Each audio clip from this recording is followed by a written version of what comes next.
Nós vamos começar agora a nossa aula de História. Por favor, abra o livro na página 167. Vamos lá?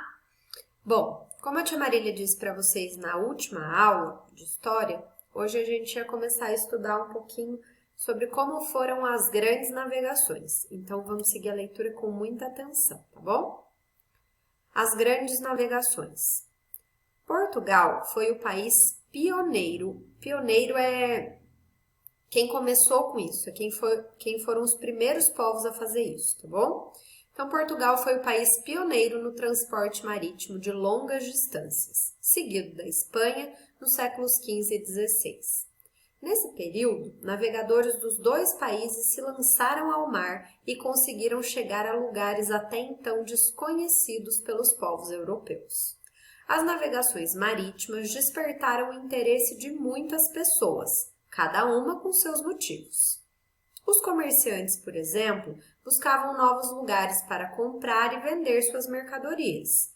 Para os reis e a nobreza europeia, chegar a lugares distantes e desconhecidos significava conquistar novos territórios e encontrar riquezas, como ouro e outras matérias-primas.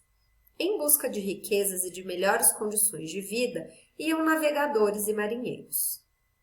A Igreja Católica também se interessou pelas viagens. Afinal, a descoberta de novos territórios era uma grande oportunidade de expansão do cristianismo para outras regiões do mundo. Glossário. Matéria-prima. O que é matéria-prima? É um produto natural que serve para fabricar outros produtos. Nobreza. É uma das classes mais altas de determinada sociedade. Possui prestígio e privilégios que outras classes não têm.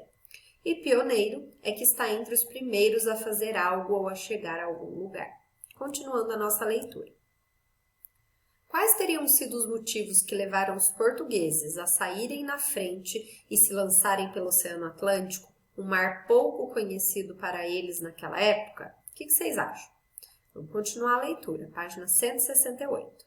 Esse pioneirismo português na navegação de longas distâncias teve a ajuda de alguns fatores, dos quais podemos destacar investimentos feitos por comerciantes e por reis que governaram Portugal com o objetivo de expandir o comércio marítimo para diferentes regiões do planeta, desenvolvimento de estudos e técnicas náuticas, ou seja, conhecimentos de navegação e formação de navegadores profissionais. Então, essas três características aí foram responsáveis por esse pioneirismo português nas navegações, tá bom? Vamos agora para o segundo título de hoje, o comércio marítimo e os avanços tecnológicos.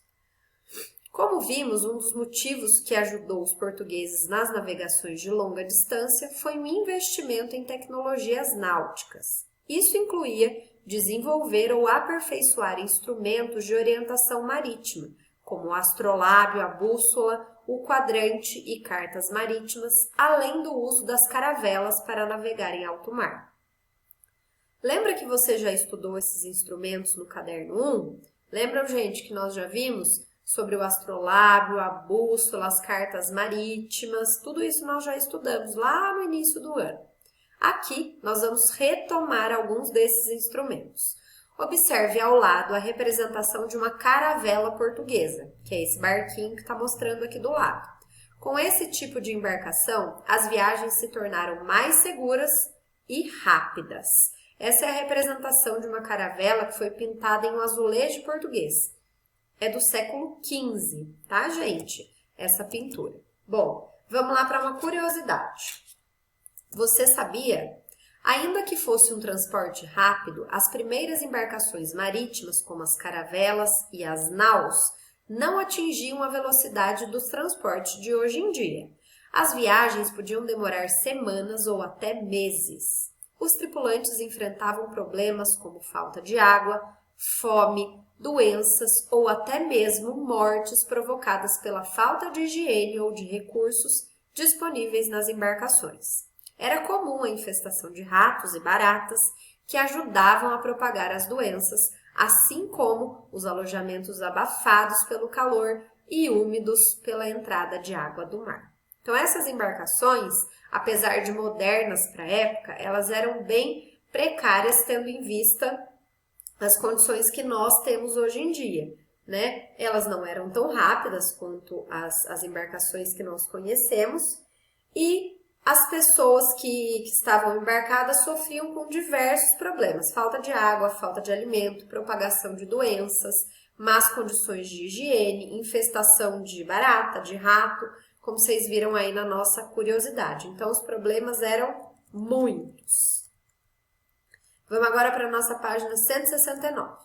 Veja abaixo alguns dos instrumentos utilizados nas viagens. Então, Tia Marília não vai ler isso aqui para vocês, tá bom? Vocês vão ler esses 4, deixa eu ver se é 4 mesmo, isso. Aqui nessa página tá falando de 4 instrumentos de navegação. A bússola, o quadrante, a carta náutica e o astrolábio. Então, leiam com muita atenção essas informações aqui, porque nós vamos precisar delas para responder algumas questões mais à frente, tá bom? Agora para esse trecho aí embaixo da página 169.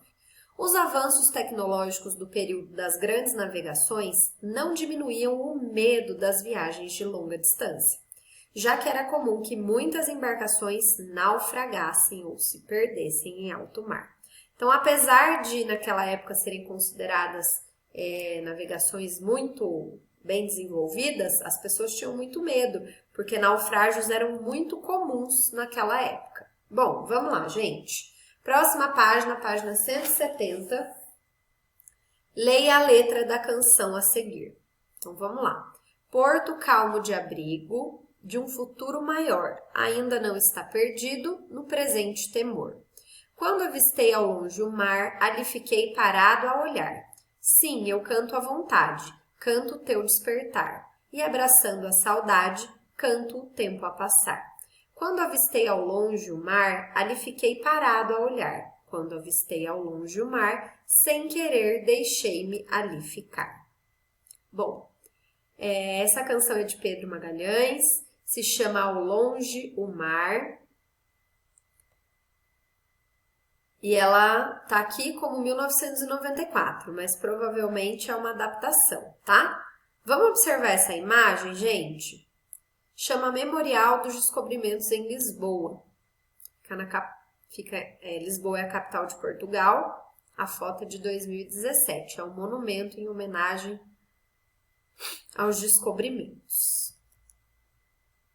Que legal. Muito bonito, né? Bom, agora nós vamos fazer algumas atividades, tá? A primeira delas, vocês têm que consultar a canção, essa letra de música que nós acabamos de ler, tá bom? Então vamos lá. Leia novamente a primeira estrofe da canção.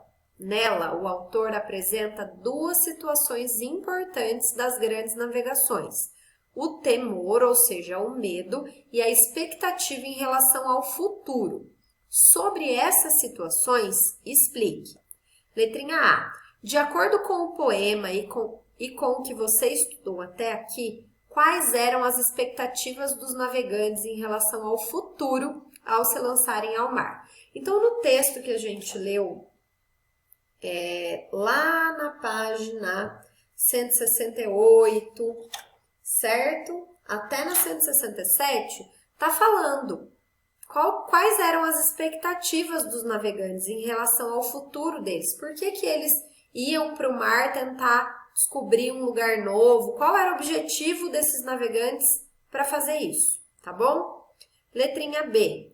Qual era o temor, qual era o medo desses navegantes diante de um mar desconhecido? Do que esses navegantes tinham medo? E última atividade de hoje, atividade 2. As motivações dos portugueses para navegar por águas até então desconhecidas eram diversas. Ligue os grupos abaixo aos seus respectivos interesses relacionados às navegações do século XV e XVI. Então, os comerciantes, eles queriam navegar por quê? Para levar religião para outros povos, para melhorar a condição de vida, para aumentar os lucros, para conquistar territórios. E os reis queriam o quê? Os marinheiros, qual que era o objetivo deles? E a igreja? Qual era o objetivo da igreja para participar dessas navegações? Então, vocês vão ligar cada grupo aos seus interesses, tá bom? Bom trabalho, crianças. Por hoje é só. Qualquer dúvida é só me chamar. Um beijo.